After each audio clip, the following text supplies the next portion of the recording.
Hello friends, welcome to my channel Edufile. आज के इस वीडियो में हम लोग मैक्सवेल के फोर्थ इक्वेशन को ड्राइव करेंगे।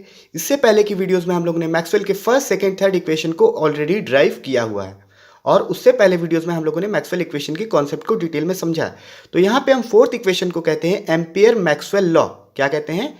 Ampere Maxwell law. क्योंकि इसमें मैक्सवेल ने भी मॉडिफिकेशन किया था, इसीलिए अब हम इसको एम्पियर मैक्सवेल लॉ बोलते हैं। इससे पहले इस लॉ को एम्पियर ने दिया था, फिर उसके बाद में मैक्सवेल ने इसमें मॉडिफिकेशन किया था। तो चलिए समझते हैं कि इसका मतलब क्या है। पहले तो इसका मतलब है del cross H is equal to J plus del D upon del T. यहाँ पे क्रॉस का मतलब होता है कर्ल, यानी कर्ल ऑफ एच। एच है मैग्नेटिक फील्ड इंटेंसिटी, जे है करंट डेंसिटी, डी है डिस्प्लेसमेंट करंट। तो यहाँ पे हम इसको ड्राइव करेंगे। तो सबसे पहले हम जानते हैं एम्पियर्स लॉ क्या होता है। एम्पियर्स लॉ जो होता है वो हमें बताता है कि मान लीजिए हमारे पास कोई इस तरह से वायर है और उसमें करंट फ्लो हो रही है आई। उसके आसपास हम एक इमेजिनरी लूप ड्रॉ कर देते हैं, तो मैग्नेटिक फील्ड कुछ इस तरह से, इस डायरेक्शन में कुछ इस तरह से ऐसे होगा, मतलब सर्कुलर डायरेक्शन में इस तरह से होगा इसके चारों ओर। तो यहाँ पे एम्पियर लॉ हमें बताता है कि close integral of B dot D L is equal to mu naught I. मैं इसको इंटीग्रल फॉर्म में फिलहाल लिख रहा हूँ, अभी मैं इसको डिफरेंशियल फॉर्म में भी ड्राइव कर दूंगा। इसका मतलब यह है कि करंट की वजह से मैग्नेटिक फील्ड प्रोड्यूस होती है। एम्पियर्स लॉ हमें यह बताता है कि करंट की वजह से मैग्नेटिक फील्ड प्रोड्यूस होती है। सिंपल है, करंट है तो मैग्नेटिक फील्ड है, ये हमें एम्पियर लॉ बताता है। फिर उसके बाद में इसमें मैक्सवेल ने क्या मॉडिफिकेशन किया। मैक्सवेल ने कहा कि ठीक है, आप स्टीडी करंट के लिए बता रहे हैं कि भाई करंट तो है, लेकिन अब मान लीजिए कोई टाइम वेरिंग फील्ड आ जाए, यानी कि हम बीच में लगा दें कैपेसिटर। क्या लगा दें? हम कैपेसिटर लगा दें, तब तो एक टाइम वेरिंग फील्ड आ गया। क्योंकि भाई अभी क्या होगा, यहाँ पे तो करंट होगा, यहाँ पे मैग्नेटिक फील्ड भी होगा, लेकिन हम कैपेसिटर की बात करें तो यहाँ पे धीरे धीरे पॉजिटिव चार्ज और यहाँ बैटरी के निगेटिव टर्मिनल के इधर नेगेटिव चार्ज धीरे धीरे स्टोर होने लगेंगे। तो यहाँ पे प्लस से माइनस की तरफ आप जानते हैं इलेक्ट्रिक फील्ड बनता है इस तरह से। अब ये इलेक्ट्रिक फील्ड जो होगा वो चेंज करता रहेगा, क्योंकि भाई धीरे धीरे चार्ज स्टोर होंगे ना, तो इलेक्ट्रिक फील्ड चेंज करता रहेगा। तो ये चेंज कर रहा है किसके साथ? टाइम के साथ। तो टाइम वेरिंग फील्ड जब आ जाता है तो उससे भी मैग्नेटिक फील्ड प्रोड्यूस होता है। इसको हमें बताया था मैक्सवेल ने। तो मैक्सवेल ने यहाँ पे एक कॉन्सेप्ट दिया डिस्प्लेसमेंट करंट का। किसका कॉन्सेप्ट दिया? डिस्प्लेसमेंट करंट का, कि यहाँ पे जब टाइम वेरिंग फील्ड होगा तो वहाँ पे डिस्प्लेसमेंट करंट होगा, ये भी उन्होंने बताया, और इससे मैग्नेटिक फील्ड भी प्रोड्यूस होता है। तो इसमें उन्होंने ऐड कर दिया अपना डिस्प्लेसमेंट करंट का कॉन्सेप्ट। म्यू जीरो आई था, तो यहाँ पे मान लेते हैं हम यहाँ पे डी ऐड कर दिया। अभी मैं इसको एक्सप्लेन करूँगा डिटेल में भी, यहाँ पे आप केवल डी ऐसे लिख दें, अभी मैं इसको क्लियर एक्सप्लेन करूँगा। तो चलिए यहाँ पे हम लोग पहले एम्पियर्स लॉ को लेंगे, फिर उसके बाद हम एम्पियर मैक्सवेल लॉ को लेकर आएंगे। तो यहाँ पे हमारा है del cross H is equal to J plus del D upon del T. तो हम जानते हैं एम्पियर्स लॉ क्या होता है। एम्पियर्स लॉ हमारा होता है line integral B dot D L is equal to mu naught I. ये हम जानते हैं, B dot D L is equal to mu naught I. अब आई को हम लिख सकते हैं जे, ये पेन अच्छा नहीं चल रहा है, आई को हम लिख सकते हैं जे डॉट, आई को हम लिख सकते हैं जे डॉट ए, ये हम लिख सकते हैं आई को।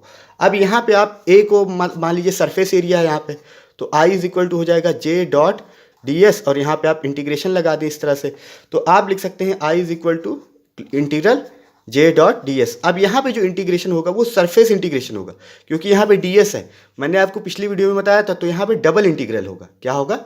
Double integral. तो यहाँ पे आपने क्या किया, एम्पियर्स लॉ को लिखा B dot D L is equal to mu naught I, फिर उसके बाद में आई के यहाँ पे आप ये लिखेंगे जे डी एस, ये आपको क्लियर होना चाहिए। तो यहाँ पे हम ये लिख देंगे अभी फिलहाल के लिए। तो यहाँ पे हो जाएगा बी डॉट डी एल और यहाँ पे हो जाएगा म्यू नॉट, और आई की जगह पे हम क्या लिख देंगे?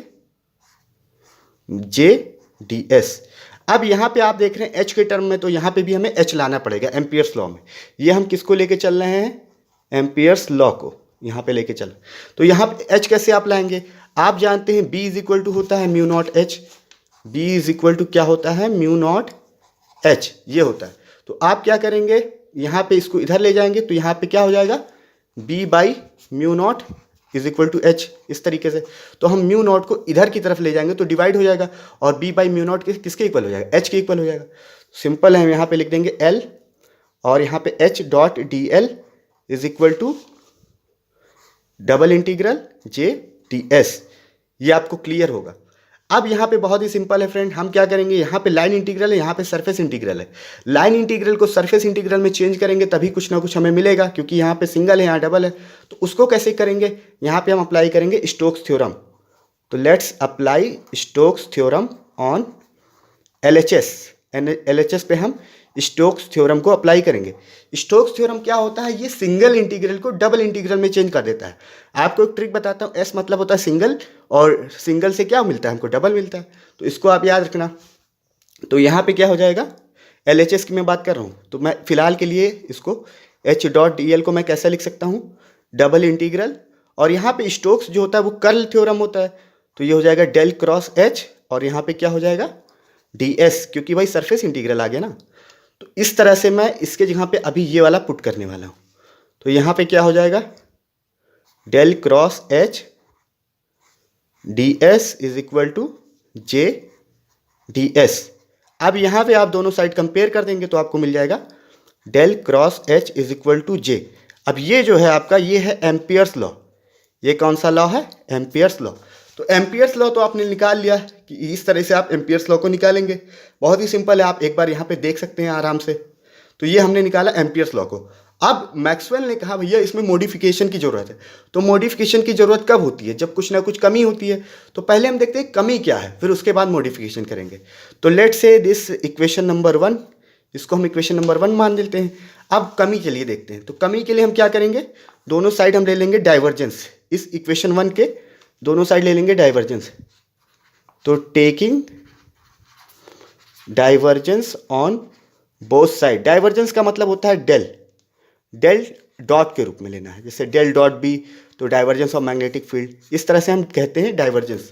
तो यहाँ पे इसके डाइवर्जेंस हम लेंगे, तो डॉट होता है, आपको मैंने बताया del dot, del cross H हो जाएगा इस तरफ, और यहाँ पे हो जाएगा J है, तो डेल डॉट J। ये आपको क्लियर होना चाहिए भाई, दोनों तरफ हमने क्या ले लिया, डाइवर्जेंस इक्वेशन 1 के। अब आपको मैं एक आइडेंटिटी बताता हूँ कि अगर हम कभी भी डाइवर्जेंस लेते हैं कर्ल का, यहाँ पे डेल क्रॉस H का मतलब क्या होता है, कर्ल होता है। तो किसी भी केस में अगर आप डाइवर्जेंस कर्ल का लेते हैं तो वो हमेशा 0 के इक्वल होगा। आपको यहाँ पे ध्यान देना है, अगर आप डाइवर्जेंस कर्ल का लेते हैं तो वो हमेशा किसके इक्वल होगा, 0 के। तो यहाँ पे देखें डाइवर्जेंस और ये कर्ल है, आप डाइवर्जेंस ले रहे हैं कर्ल का, तो ये किसके इक्वल होगा, 0 के। तो del dot J is equal to 0, और del dot J is equal to यहाँ पे क्या आ गया आपका, 0। ये अब यहाँ पे ये बात जो है वो थोड़ी सी गलत साबित होती है। गलत का मतलब क्या, इसका मतलब ये है कि अगर आपने इक्वेशन ऑफ कंटिन्यूटी को देखा होगा, चलिए मैं बता देता हूँ इक्वेशन ऑफ कंटिन्यूटी। इक्वेशन अभी मैं इसको डिटेल में भी बताऊंगा। इक्वेशन ऑफ कंटिन्यूटी हमको बताता है डेल डॉट J होता है minus del rho upon del T, इसके इक्वल होता है, और यहाँ पे 0 के इक्वल आ गए।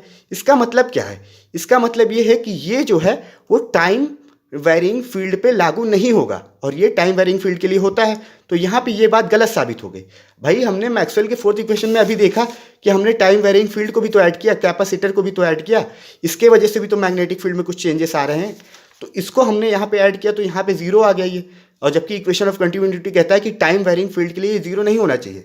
अब चलिए 2 मिनट इक्वेशन ऑफ कंटिन्यूटी समझते हैं, तब आगे बढ़ते हैं। यहाँ तक आप एक बार रिमाइंड कर लें अच्छे से, फिर इक्वेशन ऑफ कंटिन्यूटी समझते हैं। तो इक्वेशन ऑफ कंटिन्यूटी हमको क्या बताता है, del dot J is equal to minus del rho upon del T. मतलब ये है कि करंट जो होता है वो मोमेंट ऑफ चार्ज होता है। अगर मान लीजिए हमने कोई वैल्यूम लिया है, अब मोमेंट ऑफ चार्ज मतलब करंट, यानी चार्ज क्या हो रहे हैं, मूव कर रहे हैं इधर से उधर। तो अगर हमने मान लीजिए कोई वैल्यूम लिया है, वहाँ से क्या हो रहा है, चार्ज बाहर की तरफ जा रहे हैं।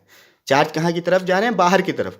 तो यहाँ पे जो होगा चार्ज डेंसिटी क्या होगा, उस वैल्यूम में डिक्रीज होगा, यानी del rho upon del T क्या होगा, डिक्रीज होगा। तो इसीलिए हमने लिखा del dot J is equal to minus del rho upon del T. इसको हम कहते हैं equation of continuity. Equation of continuity क्या है कि अगर किसी भी वॉल्यूम से चार्ज बाहर की तरफ जा रहे हैं, दैट इज चार्ज बाहर की तरफ जा रहे हैं, that is divergence of J positive होगा। डाइवर्जेंस ऑफ J पॉजिटिव, मैंने आपको बताया था जब किसी पॉइंट से कुछ बाहर की तरफ निकलता है तो वहाँ पे पॉजिटिव होता है डाइवर्जेंस। ये आपको क्लियर हो। और यहाँ पे माइनस क्यों आ गया, क्योंकि जो वॉल्यूम हो रहा है जो चार्ज डेंसिटी हो रहा है वो डिक्रीज हो रहा है। भाई जब चार्ज बाहर की तरफ जा रहे हैं तो उस वॉल्यूम में तो चार्ज डिक्रीज होगा ना, तो इसीलिए यहाँ पे del dot J is equal to minus del rho upon del T. ये है इक्वेशन ऑफ कंटिन्यूटी। तो यहाँ पे ये आना चाहिए इक्वेशन ऑफ कंटिन्यूटी, लेकिन यहाँ पे तो 0 आ रहा है, तो इसलिए ये बात हमारी यहाँ पे गलत साबित हुई। तो इसीलिए यहाँ पे मैक्सवेल ने मॉडिफिकेशन किया। तो देयरफॉर मैक्सवेल मैक्सवेल ने क्या किया, मॉडिफाई किया। Maxwell modified it. क्या मॉडिफिकेशन किया मैक्सवेल ने, इसको हम देखते हैं। तो मैक्सवेल ने मॉडिफिकेशन किया कि भाई डेल क्रॉस एच, ये हमारा जो होता है डेल क्रॉस एच, यहाँ पे आप देख सकते हैं ये इक्वल होगा जे प्लस जे डी। जे डी जो यहाँ पे है, जे डी जो होता है वो होता है displacement current density. Displacement current density ये हमारा कंडक्शन करंट, ये हमारा कंडक्शन करंट डेंसिटी और ये है डिस्प्लेसमेंट करंट। तो ये मैक्सवेल ने अपने आप से जोड़ दिया यहाँ पे, ये आपको यहाँ पे क्लियर होना चाहिए। अब हम यहाँ पे क्या करेंगे, अब हम यहाँ पे फिर से हम दोनों तरफ डाइवर्जेंस लेंगे और चेक करेंगे इसकी वैल्यू को। तो चलिए यहाँ पे हम इसको कह देते हैं इक्वेशन नंबर 2 और दोनों तरफ ले लेते हैं डाइवर्जेंस। तो divergence, taking divergence on both sides हम डाइवर्जेंस लेंगे। तो यहाँ पे डेल क्रॉस एच, और यहाँ पे जब डाइवर्जेंस लेंगे तो हो जाएगा, यहाँ पे मैं इक्वेशन 2 लिख देता हूँ, del dot J plus del dot J D, इस तरीके से हो जाएगा। अब यहाँ पे आप जानते हैं डाइवर्जेंस कर्ल का 0 होता है, यहाँ पे भी आपने किया था डाइवर्जेंस ऑफ कर्ल 0, तो यहाँ पे हम 0 लिख देंगे। तो del dot J plus del dot J D ये आ जाएगा। तो यहाँ पे आप लिख सकते हैं del dot J is equal to minus del dot J D. ये आपका एक महत्वपूर्ण रिजल्ट यहाँ पे आ गया इस तरीके से। अभी हम इसको मॉडिफाई और करेंगे, मतलब इसको और सॉल्व करेंगे। तो ये आपने यहाँ पे देखा कि भाई यहाँ पे एक दिक्कत आ गई एम्पियर्स लॉ में, तो वहाँ पे मॉडिफिकेशन किया गया, डेल डॉट जे 0 के इक्वल आ गया, और जबकि ये 0 के इक्वल नहीं होना चाहिए, तो इसीलिए मैक्सवेल ने एक टर्म को यहाँ पे जोड़ दिया। अब हम इस टर्म की वैल्यू निकालने वाले हैं यहाँ पे। तो यहाँ पे इसको आपने समझा del dot J is equal to minus del dot J D, इसको आपने समझा। अब हम क्या करेंगे, इसकी वैल्यू को यहाँ पे निकालेंगे। तो मैं यहाँ पे पेज पलटूँ, चलिए पेज को पलटते हैं। तो यहाँ पे हमारा del dot J is equal to minus del dot J D ये है। अब आपको मैक्सवेल का फर्स्ट इक्वेशन याद होगा, फर्स्ट इक्वेशन मैक्सवेल का आपको याद होगा, उसको आप ध्यान में रखिएगा। तो यहाँ पे अभी देखिए आप, डेल डॉट जे को हम लिख सकते हैं minus del rho upon del T. यहाँ से आप देख सकते हैं इक्वेशन ऑफ कॉन्टिन्यूटी, हम जानते हैं इक्वेशन ऑफ कॉन्टिन्यूटी। तो यहाँ पे हमने ये लिख दिया, और यहाँ पे minus del dot J D. अब यहाँ माइनस माइनस कट जाएगा दोनों तरफ, तो हमारा आ जाएगा del dot J D is equal to del rho upon del T ये। अब आप क्या करेंगे, अब आपको मालूम है कि डेल डॉट जे डी और यहाँ पे रो जो होगा वो बराबर हो जाएगा डेल डॉट डी के, from first equation of Maxwell का फर्स्ट इक्वेशन है del dot D is equal to rho हमारा इससे, तो हम रो के यहाँ पे क्या लिख देंगे, del dot D. I hope ये आपको क्लियर होगा। अब यहाँ पे अब क्या करेंगे, del dot J D is equal to, यहाँ पे हम लिख देंगे इसको डेल डॉट, और यहाँ पे हम लिख देंगे del D upon del T, इस तरीके से लिख देंगे। अब यहाँ पे आप देखेंगे कि दोनों तरफ डाइवर्जेंस है, तो हम इसको हटा सकते हैं। तो हम लिखेंगे J D is equal to del dot D upon del dot T, इस तरीके से। तो हमने यहाँ पे जे डी की वैल्यू भी निकाल दी कि भाई जे डी जो इंट्रोड्यूस किया मैक्सवेल ने वो आखिर है क्या। तो इस तरीके से जे डी की वैल्यू हमने del dot D upon del dot T निकाल दिया। अब हम क्या करेंगे, इस इक्वेशन नंबर 2 में जे डी की वैल्यू पुट कर देंगे, हमारा एम्पियर मैक्सवेल लॉ ड्राइव हो जाएगा। तो पुटिंग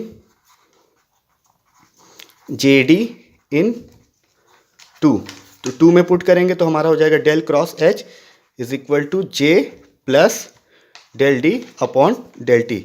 अब वेक्टर का साइन आप खुद से लगा लीजिएगा, भाई ये वेक्टर होता है, ये भी वेक्टर होता है, ये भी वेक्टर और ये भी वेक्टर, तो आप लगा लीजिएगा। तो ये हमारा एम्पियर मैक्सवेल लॉ ड्राइव होता है। तो चलिए मैं 1 मिनट में पूरा रिवाइज करा देता हूँ आपको जल्दी से। तो हमने यहाँ पे क्या किया, हमने एम्पियर्स लॉ को यहाँ पे लिया, B dot D L is equal to mu zero I. फिर उसके बाद हमने यहाँ पे B dot D L is equal to mu zero I के यहाँ पे जे डॉट डी एस लिख दिया। फिर उसके बाद हमने एच डी एल लिख दिया, कैसे लिख दिया, B is equal to mu zero H होता है, इसको इधर ले गए तो एच डी एल हो गया इस तरीके से। फिर स्टोक्स थ्योरम को अप्लाई किया तो ये वाला टर्म हमारा इस तरीके से चेंज हो जाएगा डेल क्रॉस एच में। तो यहाँ पे हमने ये लिख दिया और इसको हमने कंपेयर करके ये ले आए इक्वेशन नंबर 1, इसको हम एम्पियर्स लॉ कहते हैं। फिर उसके बाद हम डाइवर्जेंस लेंगे दोनों तरफ इक्वेशन 1 के, तो ये हो जाएगा del dot del cross H is equal to del dot J. अब हमने बताया आपको डाइवर्जेंस जो होता है कर्ल का वो 0 होता है, तो 0 लिख दिया, del dot J is equal to 0। और ये वैलिड कंडीशन नहीं है del dot J is equal to 0, क्योंकि इक्वेशन ऑफ कंटिन्यूटी कहता है कि किसी भी टाइम वेरिंग फील्ड में भाई जो डेल डॉट जे होता है वो minus del rho upon del T के बराबर। तो यहाँ पे ये बात गलत साबित हुई, तो मैक्सवेल ने मॉडिफाइड किया इक्वेशन को। मैक्सवेल ने कहा भैया आप यहाँ पे जे डी टर्म को इंट्रोड्यूस करिए। तो ये हमारा जो सेकंड इक्वेशन है वो वैलिड इक्वेशन है। तो हमने यहाँ पे अब क्या किया, हम जे डी की वैल्यू को कैलकुलेट करना चाहते हैं। तो जे डी की वैल्यू को कैलकुलेट करने के लिए हम डाइवर्जेंस लेंगे दोनों साइड में। ले लिया डाइवर्जेंस इस तरीके से, डाइवर्जेंस ऑफ कर्ल जीरो होता है, जीरो आपने लिख दिया यहाँ पे, इसको हमने ऐसे ही उतार दिया। तो यहाँ पे इसको हम इधर लेकर आए तो del dot J is equal to minus del dot J D हो गया। अब हम यहाँ पे जे डी की वैल्यू को यहाँ पे पुट करना चाहते हैं किसी तरह से सॉल्व करके। तो यहाँ पे हमने del dot J is equal to minus del dot J D को यहाँ पे लिया, और डेल डॉट जे होता है minus del rho upon del T from equation of continuity. फिर उसके बाद इसको हमने यहाँ पे उतार दिया, माइनस माइनस कैंसिल हो गया, del dot J D is equal to del rho upon del T हो गया। और यहाँ पे हमने रो के जगह पे लिख दिया del dot D, first law of Maxwell equation, Maxwell के फर्स्ट इक्वेशन से। तो यहाँ पे डेल डॉट डी, फिर उसके बाद del dot J D is equal to del dot D upon del dot T. फिर यहाँ से डाइवर्जेंस को हटा दिया तो J D is equal to ये हो गया, और यहाँ पे ये हमने लिख दिया। अगर आप वेक्टर का साइन नहीं जानते तो लगा दीजिए भाई, एक बार यहाँ पे वेक्टर का साइन लगा दीजिए इस तरह से, जहाँ पे नहीं लगा होगा आप सब लगा लीजिएगा। तो यहाँ पे ये हमने एम्पियर मैक्सवेल लॉ को ड्राइव किया। अगर कोई डाउट है तो कमेंट में ज़रूर पूछें। आई होप ये वीडियो आपको क्लियर होगा। वीडियो देखने के लिए थैंक यू सो मच।